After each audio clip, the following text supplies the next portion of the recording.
And then Paul says in verse 6, yet for us there is but one God, the Father, from whom are all things, and we exist for him, and one Lord, Jesus Christ, by whom are all things, and we exist through him. Here's how that truth that there is one true God should impact us.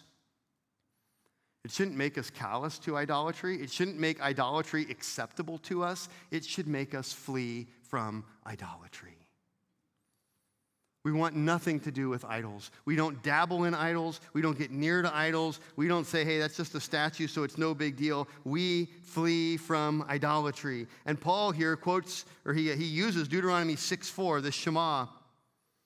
Yahweh is our God. Yahweh is one. Translated in the Septuagint, the Lord is our God. The Lord is one. And he takes these words, God and Lord, from the Greek Shema, and he says there is one God, the Father, and one Lord, Jesus Christ, indicating that the Father and the Son are equally God and yet distinct persons. Now, theologians want to figure out how that works, but Paul is not concerned about the mechanics and the mathematics of the Trinity here.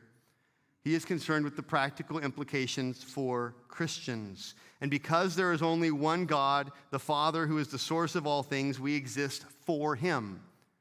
And because there is only one Lord, Jesus Christ, through whom God created and upholds all things, then our salvation necessarily comes through him and his work on the cross. God created us and we exist for him. Christ redeemed us. We are saved by him. And Paul's implication then is you should be completely, wholly devoted to the one true God. You can't play around with idols when you belong to the one true God.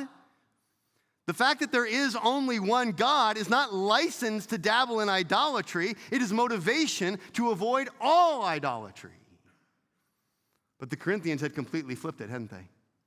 They'd say, hey, we know there's only one God. Idols are meaningless, so we can go to an idol's temple and eat and participate in that false worship because we know that it doesn't mean anything. And Paul says, yeah, it doesn't mean anything on a superficial level, but to understand that's a demonic place.